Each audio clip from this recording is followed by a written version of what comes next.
જેણે ક્યારેક બંદૂકની અણીએ આખા વિસ્તારમાં આતંક મચાવ્યો હતો, આજે એ જ ચિરાગ ગોટીને સુરત પોલીસે તેના ગઢમાં પગપાળા ફેરવ્યો.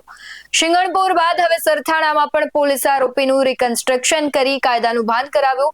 પણ સવાલ એ થઈ રહ્યો છે કે શું આ ખરેખર પોલીસનો ખોફ છે કે પછી ગુનેગારોને રોકવામાં અગાઉ થયેલી મૂર્ખતા છુપાવવાનું એક પબ્લિસિટી સ્ટન્ટ? આની પહેલા પણ આપણે જોયું કે તેનું રિકન્સ્ટ્રક્શન કરવામાં આવ્યું હતું. ખૂબ મોટી સંખ્યામાં રિકન્સ્ટ્રક્શન દરમિયાન લોકો એકઠા થયા હતા. પણ સવાલ એ થઈ રહ્યો છે કે અત્યાર સુધી પોલીસ ક્યાં હતી?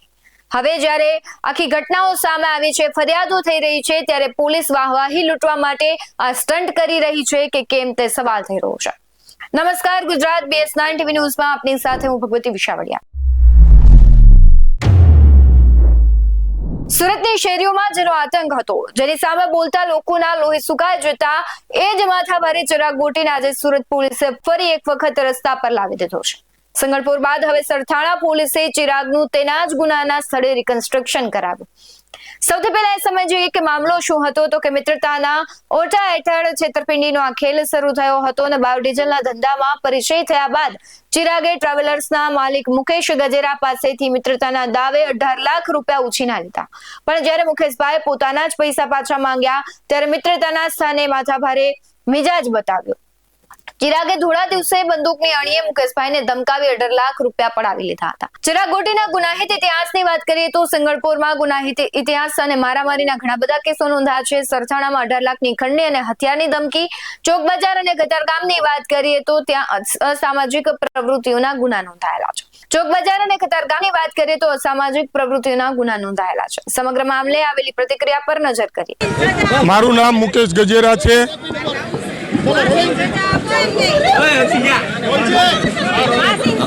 મારું નામ મુકેશ ગજેરા છે અને ચિરાગ ગોટીએ 2021માં મારી હારે જે ફ્રોડ કરેલું હતું એના અનુસારમાં મેં સરથાણા પોલીસ સ્ટેશનની અંદર ચિરાગ ગોટી અને એમના ભાઈ, નાના ભાઈ અને યુવરાજ જાદવની વિરુદ્ધ મેં ફરિયાદ કરેલી હતી. આજથી 4 દિવસ પહેલાં મેં ફરિયાદ જે કરી, આજે એમનો વરઘોડો તુલસી દર્શનમાં મારા ઘરેથી જ કાઢવામાં આવેલ છે.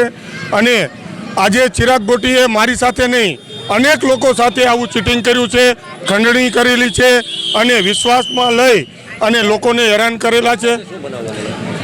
મારે મિત્રતા સારી હતી અને મિત્રતાની અંદર ઉછીના પેટે મેં 18,75,000 રૂપિયા એમને આપેલા હતા. 7 દિવસના વાયદે મેં જે આપેલા હતા એ પરત નથી આપ્યા.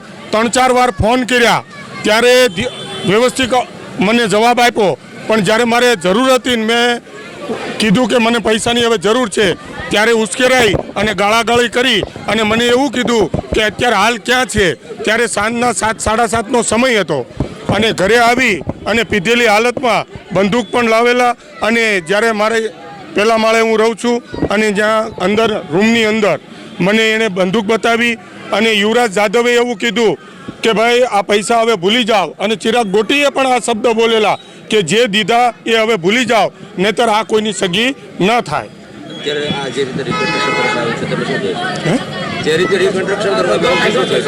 આજે જે વસ્તુ થઈ રહી છે એ આજે સરકાર અને પોલીસ તંત્ર ખૂબ સરસ કામગીરી કરે છે. હું સરકારનો અને પોલીસ તંત્રનો ખૂબ ખૂબ આભારી છું કે આવા લુખ્ખા તત્વોને એમની ઓકાત બતાવે છે.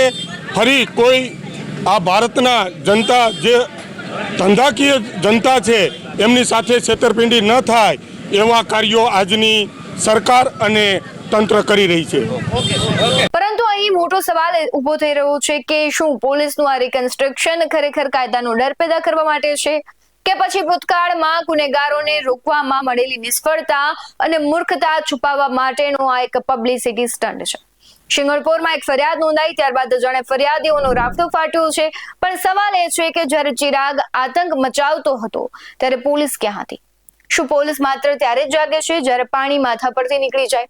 હવે જોવાનું એ રહેશે કે રસ્તા પર ફેરવવામાં આરોપીમાં સુધારો આવશે કે પછી કોર્ટમાં પોલીસ એવા મજબૂત પુરાવા રજૂ કરશે કે જેથી આ માથાભારે શખ્સને કાયમી જેલના સળિયા પાછળ ધકેલી શકાય. સમગ્ર મામલામાં પોલીસની કામગીરી અંગે તમારું શું માનવું છે તે કમેન્ટમાં જરૂરથી જણાવજો.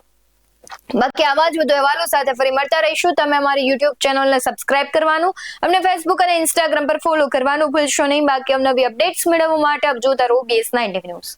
નમસ્કાર.